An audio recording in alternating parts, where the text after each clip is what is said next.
ہمارے عدیل بھائی کی پرسنالٹی اتنی ڈیشنگ ہے کہ جان ابراہیم بھی ان کے آگے پانی بھرتا نظر آئے۔ بالکل ٹھیک۔ اور عاطفت بھلا بپاشا باسو سے کم تھوڑی ہے، ویسے ہی سانولی سلونی اور پرکشش۔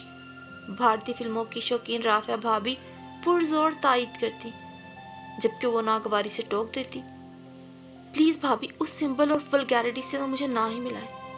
بہنیں ہونے کے باوجود مومل اور اس میں کوئی قدر مشترک نہ تھی۔ مومو کی دمکتی شاداب رنگت کے سامنے اس کا سانولا رنگ مزید دب جاتا۔ اپنی خوبصورتی کے ادراک نے اسے حد درجہ پر اعتماد بنا دیا تھا۔ شوق مزاج تو وہ پہلے ہی تھی، اوپر سے فیشن کی دلدادہ بھابھی کی صحبت نے سونے پہ سہاگا کا کام کیا، اور عاطفت نے اپنے بچپن سے دبے احساس کمتری کے عیاں ہونے کے ڈر سے اپنی ساری توجہ اپنے باطن کو چمکانے میں مرکوز کر دی۔ ایسے میں اگر کوئی اس کی ان عادات کو سراہتا تو اس کا دل ڈھیر ساری تمانیت سے لبریز ہو جاتا۔ صدا کی بزلہ شمسہ خالہ نے تو ان دونوں کے نام ہی اکبری اور اصغری رکھ دیے تھے، پھر خود ہی اپنی کم علمی پہ ہنستی۔ لو میں بھی کتنی چگت ہوں، اکبری تو خوبصورت اور پھوہڑ تھی، اصغری یعنی چھوٹی بہن قدرے کم رو اور سلیقہ شور تھی، جبکہ ہماری مومو تو چائے بھی بنانے سے پہلے اس کی ترکیب پوچھتی ہے۔ وہ دھیمے سے مسکراتے تھیں جبکہ مومل خوب بگڑتی۔ پھر تاریخ مقرر ہونے کے بعد پھپھو کی آمد ایک تواتر سے ہوتی رہی، کبھی چوڑیوں کپڑوں کا ناپ لینے تو کبھی عروسی ملبوسات کے متعلق جملہ اہل خانہ کی چوائس دریافت کرنے، لیکن عاطفت کے لیے نہیں بلکہ اس کے ارمانوں کی راکھ میں سے دبی چنگاریاں سلگانے کے لیے۔ ہوا کچھ یوں تھا کہ شادی سے چند روز قبل تائی حلیمہ ان کے یہاں آئی تھیں۔ وہ انتہائی پریشان تھی اور انہوں نے اپنی تشویش کا اظہار اماں سے بھی کیا تھا۔ یہ کیا کہہ رہی ہیں بھابھی؟ شادی میں ایک ہفتہ رہ گیا ہے اور عدیل کو اب لگ رہا ہے کہ عاطفت اس کے ساتھ سوٹ نہیں کرے گی۔ مارے صدمے کے اماں تو گنگ رہ گئی تھی۔ میں کیا کروں نفیسہ، اس بڑھاپے میں اس اولاد نے ذلیل کرنے میں کوئی کسر نہیں چھوڑی۔ ہائے کل قیامت کو میں اپنے بھائی کو کیا منہ دکھاؤں گی؟ بہشتی مجھ یتیم کو کریم کی ناپسندیدگی کے باوجود بیاہ کر لائے تھے۔ عدیل قدر ناشناس صورت کو سیرت پہ ترجیح دے کر یہ بھول گیا کہ بغیر خوشبو کے پھول بھی محض کاغذ ہوتا ہے۔ میری عاطفت تو ہیروں میں تلنے کے دکھ نے کہیں اندر روح میں پنجے گاڑ دیے تھے۔ تائی جی کی شرمندہ اور مغموم آواز اسے کافی دور سے آتی سنائی دی۔ چلے ٹھیک ہے، عاطفت نہیں تو مومل ہی صحیح، اس گھر کو عدیل جیسا لائق داماد کبھی نہیں مل سکتا تھا۔ ابا اور تایا جان کی زبان کا بھرم بھی رہ جائے گا۔ محض جذباتیت میں آ کر تائی جان کو انکار کرنا محض حماقت کے سوا کچھ بھی نہیں۔ مومل کے شد و مد سے کیے گئے انکار کو اہمیت نہ دیتے ہوئے وقار بھیا کے حتمی انداز کی چھینٹ نے اماں کے لبوں پہ بھی مچلتے اعتراضات کی دھول کو ایک دم بٹھا دیا تھا۔ اماں نے چپ اور اس نے صبر کی چادر اوڑھ لی۔ اس کی ڈھیروں ساری خوبیوں میں ایک خوبی یہ بھی تھی، صبر جمیل۔ مومل عدیل کے سنگ بیاہ کر چلی گئی۔ اس کی آنکھوں میں رت جگہ کا موسم آن بسا، خوابوں کی ٹوٹی کرچیاں اور آرزوؤں کے نشتر اس زور سے چبھے کہ آنکھ آنکھ سے درد دسنے لگا، جسے چھپانے کی خاطر اس نے قریبی پرائیویٹ اسکول جوائن کر لیا۔ پرنسپل نے ایک دو بار اسے اپنی ڈریسنگ بہتر کرنے کی طرف توجہ دلائی، کیونکہ وہ اپنے سٹینڈرڈ پر کسی قسم کا کمپرومائز کرنے پہ تیار نہ تھی۔ اس سے پہلے کہ پرنسپل کی ہدایت حکم کا روپ دھارتی، اس نے خاموشی سے اسکول کی نوکری ہی چھوڑ دی۔ اگلے روز صبح ناشتے کے وقت رافعہ بھابھی اماں سے کہہ رہی تھی، اس سنڈے کو آنٹی منگنی کے لیے آ رہی ہیں۔ روایتی چھان پٹک کا تردد انہوں نے نہیں کیا اور نہ ہم نے۔ مناسب یہی ہے کہ بات جلد پکی کر لی جائے، وقار بھی اس کے حق میں ہے۔ ناشتے کا پھیلاوا سمیٹتے ہوئے وہ یہ سب بے دلی سے سن رہی تھی۔ رافعہ بھابھی کئی دنوں سے اپنے کسی فرسٹ کزن کی چیدہ چیدہ خوبیاں گنواتے ہوئے اماں کو قائل کرنے میں لگی ہوئی تھی۔ عدیل سے نسبت ٹوٹنے پہ خاندان بھر میں ہونے والی چہمگوئیوں نے انہیں بے دم سا کر دیا تھا۔ اس پرپوزل نے رافعہ بھابھی کا رتبہ ان کی نظروں میں ایک دم بڑھا کر گویا سوکھے دھانوں پر ابرے کرم کا کام کیا، لیکن ان کے ہتھیلی پہ سرسوں جمانے کے انداز نے صحیح معنوں میں اماں کے ساتھ ساتھ اسے بھی چکرا کے رکھ دیا۔ وہ تو ٹھیک ہے رافعہ، لیکن بغیر جانچ پرکھ کے اتنی جلدی سب کیسے ممکن ہے؟ اماں متذبذب تھی۔ اس میں ناممکن کیا ہے؟ آپ کے نہیں لیکن میرے اور وقار کے تو دیکھے بھالے ہیں، ایسے رشتے بار بار نہیں ملتے۔ اتنا بڑا بزنس ہے جبران کا، 4 سال باہر گزار کر آیا ہے، زیر استعمال گاڑیوں کا تو شمار ممکن ہی نہیں۔ بھابھی کے لہجے میں اپنے میکے والوں کے لیے 27 سے زیادہ تفاخر تھا۔ آنٹی کو جبران کے لیے خوبصورت سے زیادہ خوبصورت، اعلیٰ تعلیم یافتہ نہیں بلکہ اعلیٰ تربیت یافتہ، خالصتاً گھریلو اور سگھڑ لڑکی چاہیے، بس اتنی ڈیمانڈ ہے ان کی۔ رافعہ بھابھی کے پرزور دلائل نے اماں کے اندیشوں کو کم کرنے کے ساتھ ساتھ اسے بھی خوش فہمی کے کنج میں بٹھا دیا۔ بھیا کی خصوصی توجہ سے منگنی تک کے سارے مراحل بخیر و خوبی نمٹ گئے۔ وہ خوش تھی یا مطمئن وہ سمجھ نہ پائی، لیکن زندگی میں ایک ہلکا پھلکا پن آ رہا تھا جسے وہ جی جان سے محسوس کر رہی تھی۔ لیکن ہر نیا آنے والا دن اسے یہ باور کراتا تھا کہ ان کی ڈیمانڈ صرف اتنی نہیں تھی۔ اماں کافی چہ بجے ہوئیں جب بھابھی نے جبران کی پسندیدگی کے گراف تک پہنچنے کے لیے حسب منشا اس کی وضع قطع بنا ڈالی۔ جبران اس کی توقع سے بڑھ کے بے باک ثابت ہوا۔ اس کے جدید زمانے کے تقاضوں سے ہم آہنگ اور عورت کے 70 کے مفہوم کی نفی کرتے گفٹ کیے گئے ملبوسات زیب تن کر کے دل کے بوجھل پن کو نظر انداز کرنے کے باوجود وہ اماں کی شاکی نظروں کا سامنا کرنے کی ہمت خود میں نہ لا سکی۔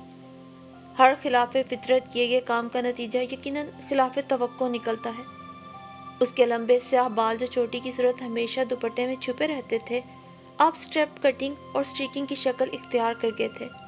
ڈھیلے ڈھالے سادے شلوار قمیص کی جگہ ٹائٹ فٹنگ والی شرٹ، ٹکنوں تک کٹ پاجامہ اور گلے میں رسی نما دوپٹہ ڈالنا اس کے لیے بنوں کے خار چلنے کے مترادف ثابت ہوا۔ بات یہاں تک ہوتی تو بھی ٹھیک تھا، لیکن ہر دوسرے دن جبران کا آؤٹنگ کے بہانے شہر کے سارے ڈیٹنگ پوائنٹس میں لیے پھرنا اس پہ اس کا حد درجہ بے باک اور اخلاقی قدروں کو پامال کرتا انداز گفتگو، جبر کی کڑی راہ پہ ان سب کو برداشت کرتے ہوئے بھی اس کی ناگواری چھلک پڑتی۔ البتہ اماں نے اپنی ناپسندیدگی کا کھل کے اظہار کیا، اور یوں اس سب کا نتیجہ یہ نکلا کہ منگنی ٹوٹ گئی۔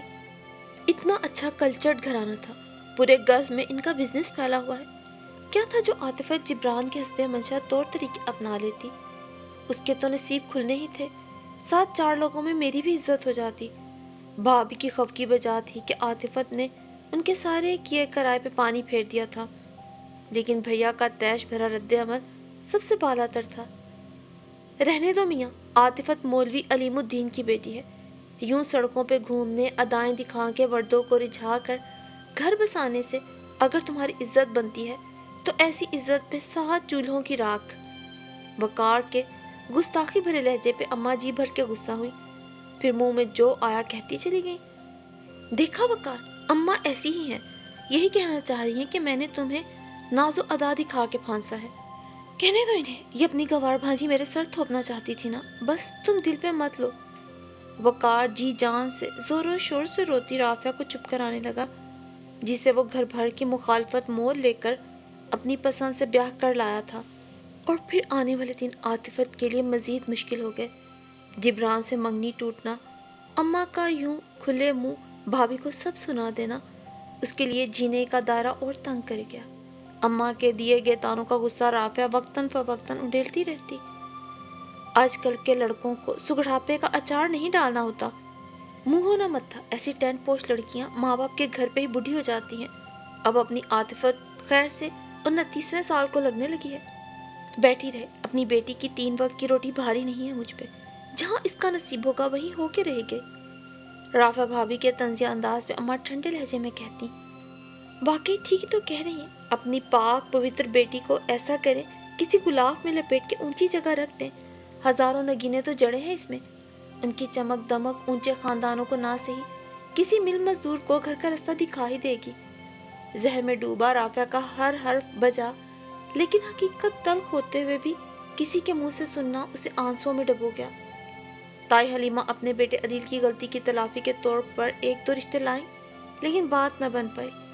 کبھی وجہ اعتراض اس کی کم صورتی ٹھہرتی، کہیں کم تعلیم کھٹکتی، یہاں سے بھی پاس ہو جاتی تو سابقہ ناکام نسبتیں آڑے آ جاتی، جبکہ اماں ہر آئیگے کے سامنے اس کی باطنی خوبیوں پر مشتمل اپنا ایور گرین راگ الاپتی رہتی۔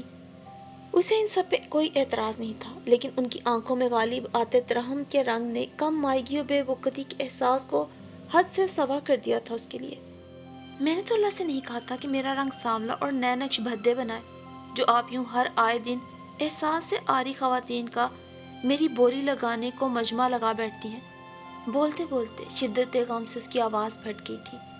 اماں کی سہیلی کے توسط سے کسی روشن خیال فیملی کا رشتہ آیا، جسے گھر والے تو سند قبولیت بخشنے کا مقصد رکھتے تھے، لیکن حسب سابق اس کی سادہ اور بیک ورڈ لک آڑے آ گئی۔ اماں اسے جو بھی ہے، جیسا بھی ہے کی بنیاد پر ودا کرنے کا سوچ رہی تھی کہ اتنا اچھا رشتہ ہاتھ سے نکلنے پر اس پر برہم ہونے کے سوا کچھ نہ کر سکی۔ ارے نصیب و جلی، شکل و صورت پہ تو کسی کا اختیار نہیں، لیکن اپنے نصیب پر سیاہی تو تم نے خود پھیر رکھی ہے۔ میں پل دو پل کی مہمان، کب تک تمہارے لیے اچھے بر کی امید لگائے بیٹھوں؟ ذرا آج کل کی لڑکیوں کے رنگ ڈھنگ اپناؤ۔ خلاف عادت غصے میں اونچا بولتے ہوئے ان کی نظر اس کے زرد پڑتے چہرے پہ پڑی تو نرمی سے بولی، یوں دنیا سے کٹ کے اپنے ساتھ میری بھی زندگی مشکل نہ بنا میری بچی۔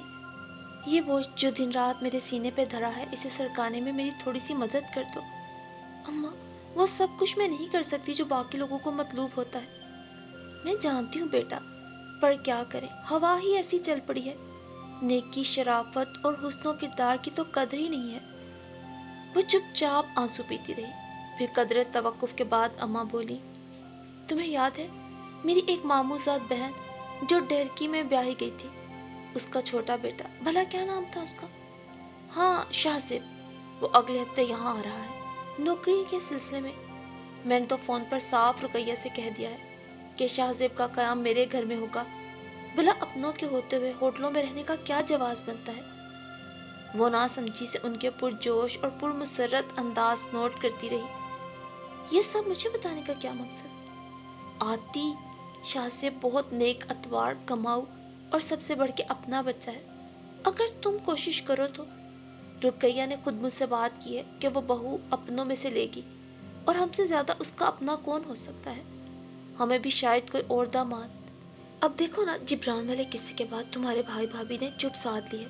اب جو کرنا ہے تم نے خود ہی کرنا ہے، میں بوڑھی کہاں۔ بات ان سے بن نہیں پڑ رہی تھی، لیکن وہ ان کی بے ربط باتوں میں چھپے مفہوم کو اچھی طرح سمجھ گئی۔ یہی اماں ہیں جن کی گود سے میں عفت و حیا کا شوق لے کے پروان چڑھی تھی، جنہوں نے مجھے نسوانیت کے گوہر آبدار کی حفاظت کے نہ جانے کتنے رموز سمجھائے۔ آج وہی اماں مجھے ان اسباق کو تاکہ نسیاں پہ رکھنے کا کہہ رہی تھی۔ اماں کے نرم و شفیق لہجے میں درد اور آنکھوں میں ترہم کے ساتھ ساتھ التجا کی جھلک دکھائی دی، جسے صرف وہی دیکھ سکتی تھی۔ کچھ کہنے کی کوشش میں اب اس کے لب کپ کپا کے رہ گئے، اور پھر آنے والے دن خوشی کی نوید لے کر آئے، کیونکہ شاہزیب کی حد درجہ بے تکلف اور ہنسوڑ طبیعت نے اسے گھر میں جلد ہی ایک ممتاز حیثیت دلا دی۔ حقیقت تو یہ تھی، اسے جانے محفل بننے کے سارے گر آتے تھے۔ فیشن اور ملبوسات کے نت نئے رجحانات سے واقفیت کی بنا پر رافع بھابھی تو روز اول سے اس کی گرویدہ ہو گئی تھی۔ باتوں کی شوقین مومل بھی اپنے دو سراست کے ہمراہ ہر دوسرے روز آ دھمکتی۔ ہفتہ بھر میں کم از کم 2 بار پکنک کا پروگرام شاہزیب کی سرکردگی میں ترتیب دیا جاتا، جس میں عاطفت کی شمولیت اس کے نزدیک از حد ضروری ہوتی۔ بصورت دیگر پروگرام کینسل۔ سب گھر والوں کے خفا ہونے سے وہ شرمندہ ہو جاتی تو انہیں جوائن کیے بغیر کوئی چارہ نہ رہتا اس کے پاس۔ شاہزیب کی خود میں بڑھتی ہوئی دلچسپی و توجہ اسے اس کے مدعے کا خوب پتہ دے رہی تھی، لیکن اب وہ کوئی شوخی افورڈ نہیں کر سکتی تھی۔ پھر پتہ نہیں کب، کیسے اور کہاں سے اس نے شاہزیب کی ہمراہی میں اس جہاں میں قدم رکھ دیے جہاں خود ترسی اور احساس کمتری کا دور دور تک شائبانہ تھا، جہاں تمانیت کی فضا میں محبت کے پنچھی اڑان بھر رہے تھے۔ اپنے کردار کے بارے میں اس نے جو کڑے اصول بنا رکھے تھے، ان میں سے پتہ نہیں کہاں سے اتنی گنجائش نکل آئی تھی کہ روز شاہزیب کے ساتھ کبھی شاپنگ تو کبھی آؤٹنگ پہ نکل جاتی۔ اس کے کمزور سانولے ہاتھوں کو جب وہ اپنے مضبوط ہاتھوں میں تھام کے بڑے جذب سے کہتا، آتی، کون نظر کا اندھا تمہیں کم صورت کہتا ہے؟ پگلی، ذرا خود کو میری نظر سے تو دیکھو۔ تمہاری سلونی نمکین رنگت کے سامنے تو سفید لڑکیاں پھیکی سی لگتی ہیں۔ بس تم ذرا خود کو گروم کر لو۔ اس کے نرم اور میٹھے لہجے میں نہ جانے کیا تاثیر ہوتی کہ اس نے باقاعدگی سے مومل کے ہمراہ پولر جانا شروع کر دیا۔ واپسی پر پھر آئینہ دیکھتی تو شاہ زیب کے کہے ہر لفظ کی تصدیق ہو جاتی، اور پھر جیسے محبت کی پری نے اس کے قریب ہی اپنے پر زور زور سے پھڑپھڑانے شروع کر دیے تھے۔ اور پھر اس روز وہ کچن کے کام نمٹاتے ہوئے بڑے جذب کی کیفیت میں گنگنا رہی تھی جب اچانک آواز نے اسے چونکایا، ایک کپ چائے کا مجھے بھی مل سکتا ہے؟ اپنی پشت پر اس دشمن جاں کی آواز بہت قریب سے سنائی دی تو اس کی گنگناہٹ کو ایک دم بریک لگ گئے۔ جی جی یہ لے، خود کو بے وقت ناہید اختر بننے پر کوستے ہوئے اپنا کپ اسے تھما دیا۔ خود پہ جمی شوق نظریں اس پہ مستزاد مخصوص خوشبو نے اس کے حواس کو یک دم منتشر سا کر دیا۔ اسے کچن میں ٹھہرنا دو بھر ہو گیا۔ آپ چائے پئیں، تب تک میں اماں کو یہ کپ دے آؤں۔ اسے راہ فرار سوجھ ہی گیا۔ مادام عاطفت عائشہ صاحبہ، اطلاع عرض ہے کہ بینک سے واپسی پر میں خالہ جان کو مومل کے گھر چھوڑ آیا ہوں۔ یہ چائے وائے چھوڑو، باہر ڈنر کے لیے چلتے ہیں۔ وہ تو ٹھیک ہے، پر یوں اماں کو بتائے بغیر؟ اس کی آفر پہ اپنے دل کے پرزور لبیک کو نظر انداز کرتے ہوئے اس نے کہا، جبکہ گھر میں اس کے اور اپنے تنہا ہونے کے خیال نے بھی اسے سراسیما کر دیا۔ بھابھی اپنے میکے گئی ہوئی تھی۔ اماں کو شاہ زیب پہ بے حد بھروسہ تھا، لیکن وہ جاتے ہوئے مجھے مطلع تو کر سکتی تھی۔ اسے اماں پہ بھی غصہ آ رہا تھا۔ خالہ جان سے اجازت میں راستے میں ہی لے چکا ہوں، اب تم فٹافٹ تیار ہو جاؤ، میں اپنے کمرے میں ہوں، وہ تہمکانہ لہجے میں کہہ کے چلا گیا۔ اور وہ پھر دل لگا کے تیار ہوئی۔ پنک اور فیروزی کنٹراسٹ کا جارجٹ کا سوٹ جس پہ ہم رنگ موتی ستاروں کا ہلکا سا نفیس کام تھا، زیب تن کیا، میچنگ جیولری اور ہلکے پھلکے میک اپ کے ساتھ شولڈر کٹ بالوں کو کھلا چھوڑ کے وہ مسرور سی خوش کن خیالوں میں گھری شاہ زیب کے کمرے کی طرف چلی آئی۔ گھر میں چہار سو سناٹے کا راج تھا۔ دن کی سفیدی پہ غالب آتی ڈوبتے سورج کی سرخی دن کے ختم ہونے کا برملا اظہار کر رہی تھی۔ دروازہ کھولنے کے لیے جو ہی اس نے ہینڈل پہ ہاتھ رکھا تو اندر سے آتی شاہ زیب کی بلند آواز نے اسے ٹھٹک کے رک جانے پہ مجبور کر دیا۔ وہ موبائل پر کسی سے محو گفتگو تھا۔ اوہ نو ریمل، میری جان، تم نے یہ سوچا بھی کیسے کہ میں اس گنوار عاطفت کو اپنا لائف پارٹنر بنا بیٹھوں گا؟ وہ تو اماں کو اس کالک کو میرے منہ پہ ملنا تھا۔ بقول ان کے شریف اور با کردار بیوی مرد کی قیمتی متاع ہوتی ہے۔ اب اگر وہ اپنی اس سو کالڈ با پردہ باحیا بھانجی کو دیکھ لیں جو بلا ناغہ ایک غیر مرد کے ساتھ ہوٹلنگ اور آؤٹنگ کرتی پھر رہی ہے، تو انہیں تمہاری اپ ٹو ڈیٹ ڈریسنگ پر کیا بہو بنانے میں بھی کوئی اعتراض نہیں ہوگا۔ یہ طنزیہ لب و لہجہ شاہ زیب کا ہی تھا۔ ساتوں آسمان سر پہ گرنے کا محاورہ اس لمحے اسے باطل لگا۔ شاہ زیب کے ساتھ ساتھ پوری کائنات کا ذرہ ذرہ اسے اپنی ذات کی دھجیاں بکھیرتا محسوس ہوا۔ ریمل مائی لو، تمہارا شہری تمہارے علاوہ کسی اور کے بارے میں سوچے؟ It's impossible. اس مثل حور کی اولاد کی ذرا سی تعریف کیا کر دی ہے؟ وہ تو سچ سمجھ بیٹھی ہے۔ وہ تو میں ذرا اماں کے دعووں کو چیک کر رہا تھا۔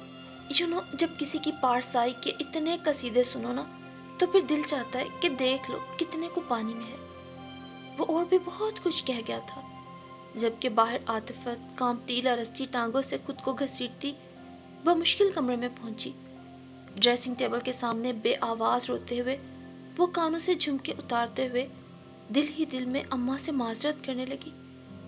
مجھے معاف کر دیجیے اماں، میں شاید اس کام میں کوری ہوں۔ آپ نے تو بہت مواقع دیے، پر شاید میرے نصیب میں تا حیات آپ کی دہلیز پہ بیٹھے رہنا ہی لکھا ہے۔ مجھے معاف کر دیجیے گا، میں نے اپنی سی پوری کوشش کی اپنے آپ کو دنیا کے سانچے میں ڈھالنے کی، دوسرے کی پسند کے معیار پہ پورا اترنے کی، لیکن آپ کی بیٹی کا نصیب ہی ایسا ہے، اور آج آپ کی بیٹی ٹوٹ گئی ہے، تھک گئی ہے، ہار گئی ہے۔ پہلے عدیل، پھر جبران اور اب شاہ سے آپ کی بیٹی کسی کے معیار پہ بھی پورا نہ اتر پائی۔ مجھے معاف کر دیجیے۔ شام کی ہلکی ہلکی روشنی کو رات کی تاریکی نے نگل لیا تھا۔ اس کے ساتھ ساتھ عاطفت کے دل میں پیدا ہوتی ہلکی مہم سی امید کو بھی نا امیدی اور مایوسی کے اندھیروں نے نگل لیا تھا۔ بس اتنا سا قصور تھا اس کا، اپنا ایک گھر بنانے کی چاہ۔ بس اس معصوم سی آرزو نے اسے کیسے توڑا تھا، ایسے توڑا تھا، ایسے توڑا تھا کہ اب وہ جڑنے کے قابل ہی نہیں بچی تھی۔ ہوتی ہیں کچھ لڑکیاں عاطفت جیسے نصیب لے کے ہی پیدا ہوتی ہیں، جنہیں پھر زمانہ کچھ ایسے ہی سبق پڑھاتا ہے، یوں ہی توڑتا ہے۔ لیکن عاطفت کی یہ کہانی آج کے دور کی شادی کی عمر کو پہنچی عام شکل و صورت کی مڈل کلاس کی ہر لڑکی کی کہانی ہے، جس سے ہمیں یہ سبق سیکھنے کو ملتا ہے کہ شادی کے انتظار میں بیٹھی لڑکیوں کو مایوس یا نا امید ہونے کے بجائے اپنی ذات میں چھپی صلاحیتوں پہ توجہ دینی چاہیے۔ بے شک اللہ نے انسان کو اشرف المخلوقات بنا کر بھیجا ہے، ایسے میں زمانے کے بدلتے معیار پہ جلنے کڑنے اور خود کو اس کے مطابق ڈھالنے کی بجائے اپنی ذات کی پہچان کرنا اور اپنی پوشیدہ صلاحیتوں کو بروئے کار لا کر اپنی زندگی کو آگے بڑھانے میں ہی انسان کی عظمت ہے، نہ کہ نا امیدی اور مایوسی جیسے کفر کے اندھے گڑھے میں گر جانا۔